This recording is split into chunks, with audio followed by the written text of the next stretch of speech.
I was informed that this might still be going on, so I thought I'd try to do something about it. Hello, everyone. This is Dwight Woods, the Jeet Kune Rebel. Welcome to the I Love Jeet Kune broadcast, special Friday issue, broadcast number 301. And this is the one about how to not be confused about Jeet Kune. As you're logging in, if you'd be kind enough to say where you're logging in from, hit the like button and feel free to continue doing so throughout the broadcast. If you're catching the simulcast over on the YouTube, please be sure to like, subscribe, and hit the notification bell as well. If you, but of course, the best thing you can do is to share this video and spread the word about the I Love Jeet Kune broadcast. Can I tell you all again?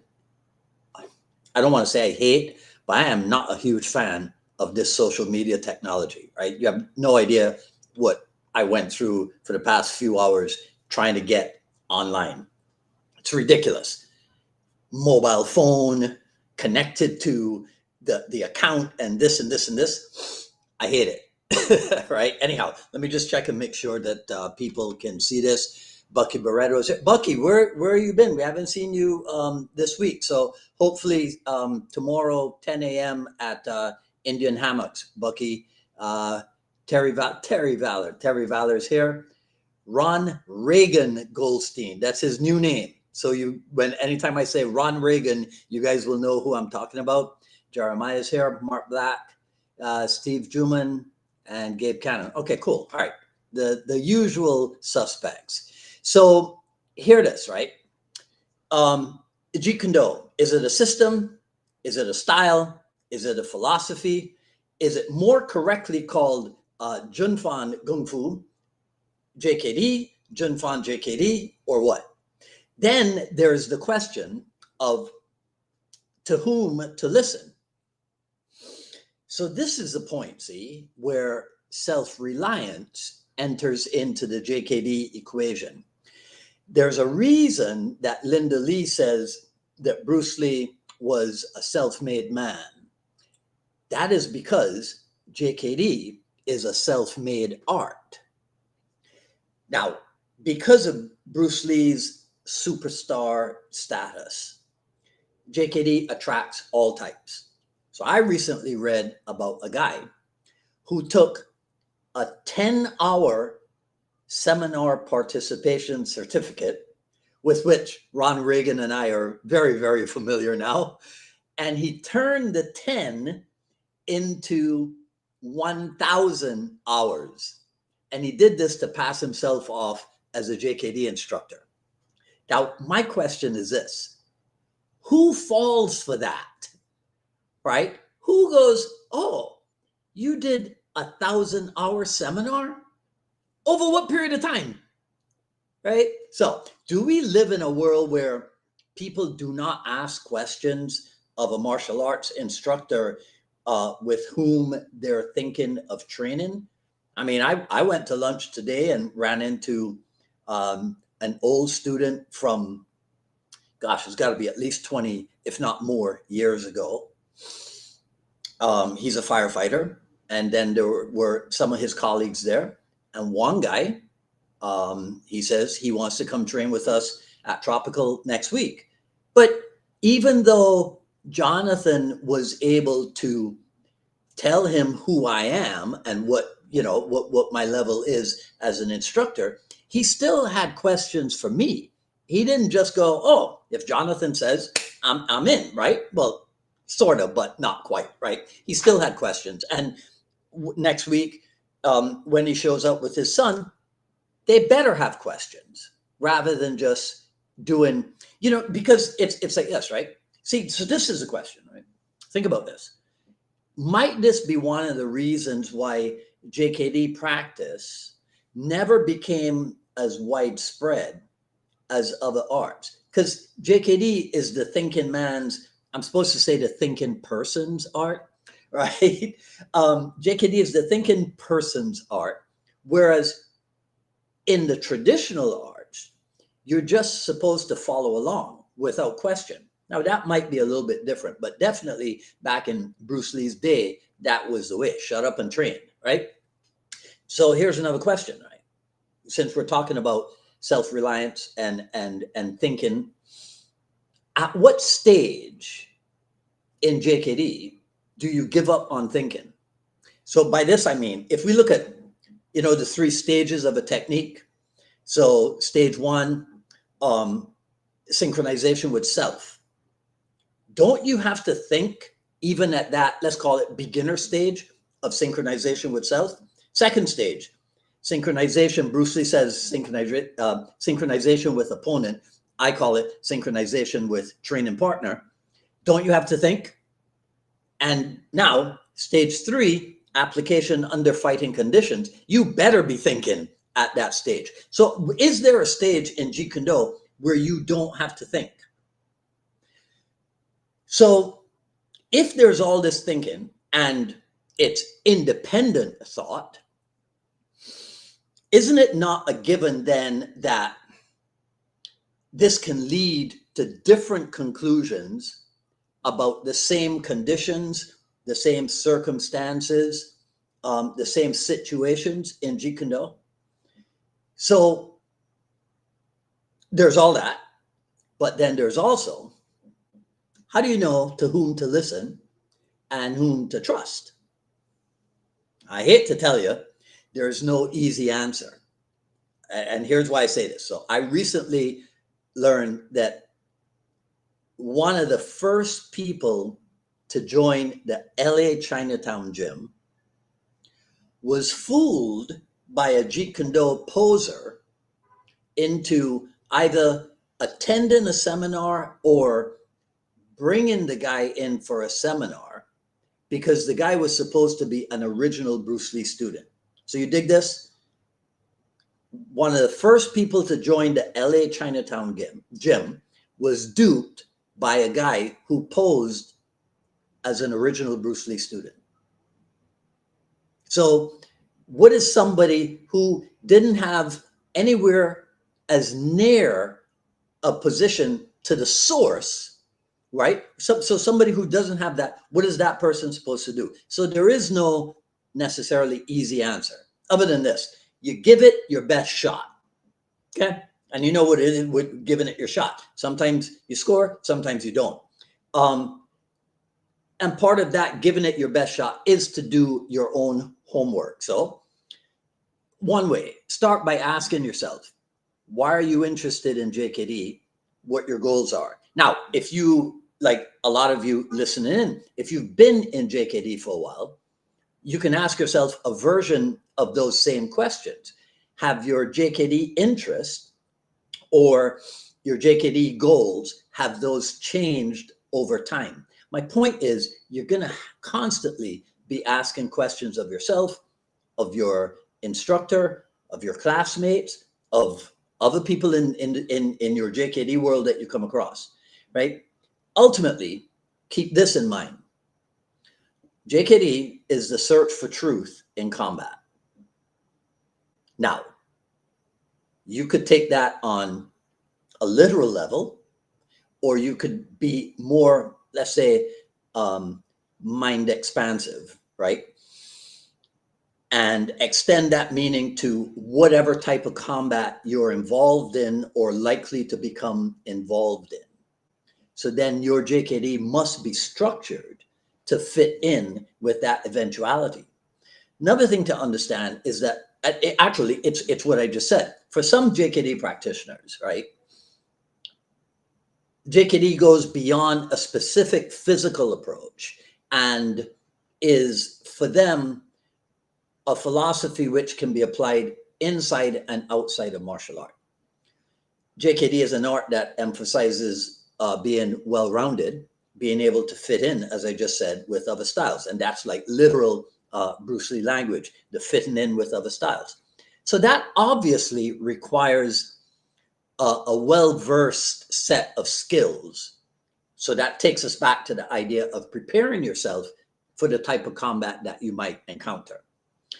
And here's something that actually is from last week. So you guys will remember and Andy Wilson's opus magnum, as I call it, where he went through years of seminar listings to show that there never was a seminar that was advertised as Kali or something else as Jeet Kune Do. It was always fairly specific and very separate. Okay, so the reason why I bring that up is because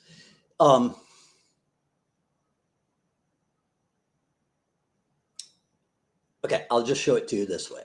All right, so let me take this one down and I'll put something else up. So this one I came across earlier today, right? In fact, I don't even know how this ended up coming across my desk, so to speak, because this is actually from 2 years ago. So I'm not sure why it showed up, but it's fairly providential that it showed up. So this is a listing for a Ted Wong seminar.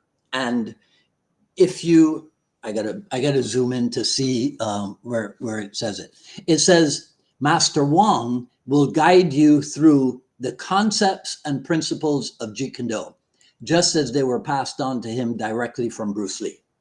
Okay, right? Now, here's why I bring this up. There is nobody in the Inasano camp, right? And again, there is no camps, right? But this is just to make it a little bit more simple. The Jeet Kune Do concepts group, you know, God damn. There is nobody in the concepts group that will object to a seminar advertisement that says that Ted Wong will be teaching the concepts of Jeet Kune Do. Because it's not like, oh, no, we own Jeet Kune Do concepts. How dare Ted Wong? No, because that's, right? So we wouldn't do it. Nobody objects to that. But what you have on the other side, so to speak, is people objecting to a listing that says Jeet Kune Do expert Dan Inasano will conduct a seminar on Filipino Kali. Yeah, so he's a Jeet Kune Do expert. So let me think, what am I expert in? I used to be really, really expert at weight and balance in the airline industry. Okay, I used to be really expert at that. I don't teach seminars in that, right? But I used to be really good. You see, so it's like, so because you're a Jeet Kune Do expert, you cannot have expertise in another martial art. It's like you're limited to only one thing. I mean, give me a break. But you have people objecting to that. You even have people who object to the wording in that Ted Wong listing. Boggles the mind. It does, right? Anyhow, so now let me wrap this up to further illustrate my points, but also double as self-serving, okay? So, as many of you know, last weekend, Ron Reagan, Doc Garcia, and I were in LA for JKD workshop with Cass Magda. Now, if you've never trained with Cass, but you've trained with Dan Inasano, you really owe it to yourself to check Cass out, because you might be able to take the Magda out of the Inasano Academy, but you cannot take the Inasano out of the Magda. So Cass is telling us a story about the early days of seminar teaching with Sifu Dan. And you'd have a huge group of people on day one, maybe barefooted in their karate gis with their belts and what have you. And on the second day, some of them would have gotten the message. And so they're out of the gis or what have you, and they're wearing, you know, t-shirts and track pants or what have you. Maybe they even put their sneakers on. But that wasn't the point he was making. The greater point he was making is that these were not people to whom you could actually teach Jeet Kune Do, because they didn't have the fundamentals of movement and kicking and punching the JKD way, because these are people who were still steeped in their karate way. You get it? So this is why I question people who talk about teaching Jeet Kune Do right from the start. See, I think that this is people who were not around in the time of um, in the early days. Okay, when you would encounter that, when you would be faced with a group of people, and you kind of had no idea where to start with them, because it's like these guys don't even know how to stand correctly. So that's why the series that I just put up. Let me get the thing here for you. Hang on one second. Do I have a snapshot of it? I think I do. I think I do. Give me a second. I'm supposed to have a snapshot of it. I should have that. I should have had that pulled up earlier on. Yeah, there we go. Okay. So the quick skills series that I recently put out. Um, this one. This is why I call it Junfan kickboxing. See, because Junfan kickboxing, and for me, that is a take off what Bruce Lee called the Junfan method of boxing. So this is the Junfan method of kickboxing. Um, it sets a foundation upon which you build Jeet Kune Do skills. But this idea that you can teach Jeet Kune Do, that's what I was thinking about.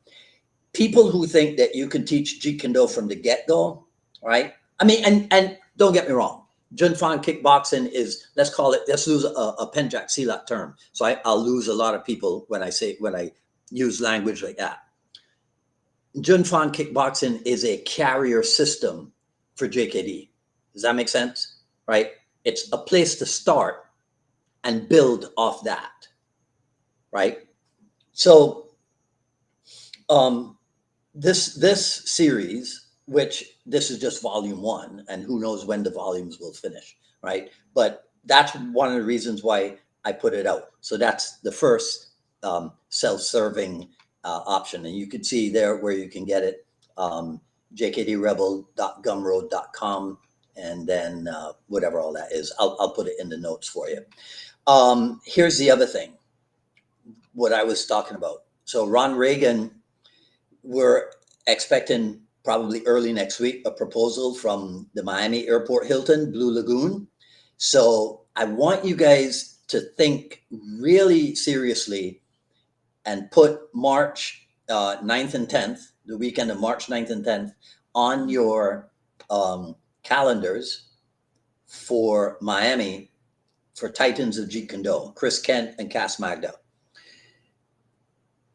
Before there was a thought of making instructors around the world, you had to have a template upon which to base this. You had to have an idea of what kind of skill level you needed to see in a person, right, in order to consider them for instructorship. I think these two guys were definitely among the template, right? The model that Sifu and Asano would have based it on. I know for sure when the whole idea of apprentice and associate and full instructor, when all that stuff, that language started to come about, and the program started to take shape, Cass was definitely there, right?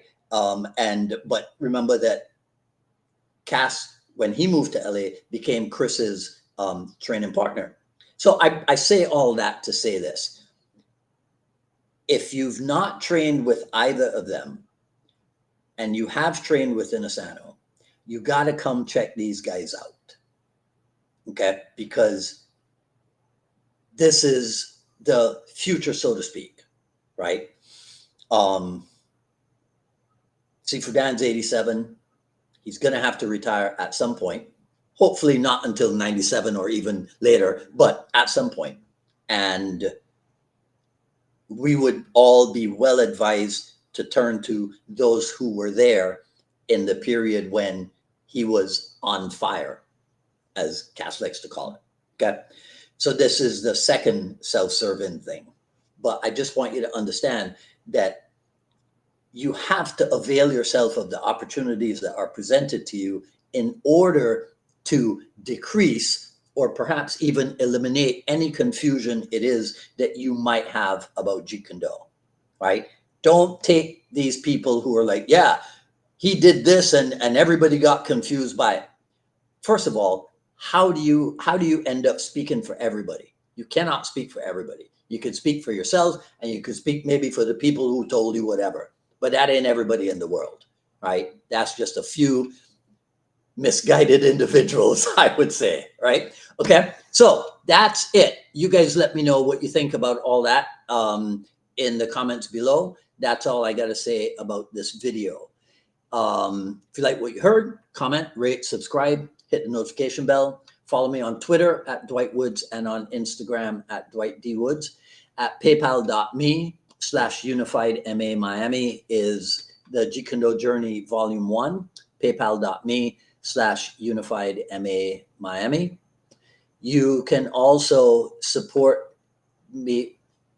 What is going on here? I told you, I hate this stuff. You can also support the show over at jkdrebel.com. Click on the Rebel Gear link, and that's where you'll see stuff like this. The JKD Notables t-shirt, also available as kitchen tools like this, the 4 tenets of Jeet Kune Do coffee mug, also available in garment form, right? That's jkdrebel.com. Click on the Rebel Gear link. And that is it for today, my friends. I know y'all were missing me. It's like, oh man, what happened to Dwight? He's been gone. He's been missing in action.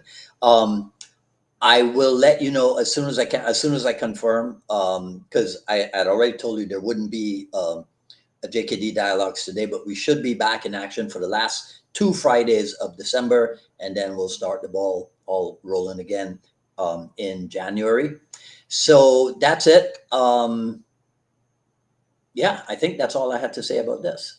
Okay. So you guys have a great weekend. Stay safe and we'll talk soon.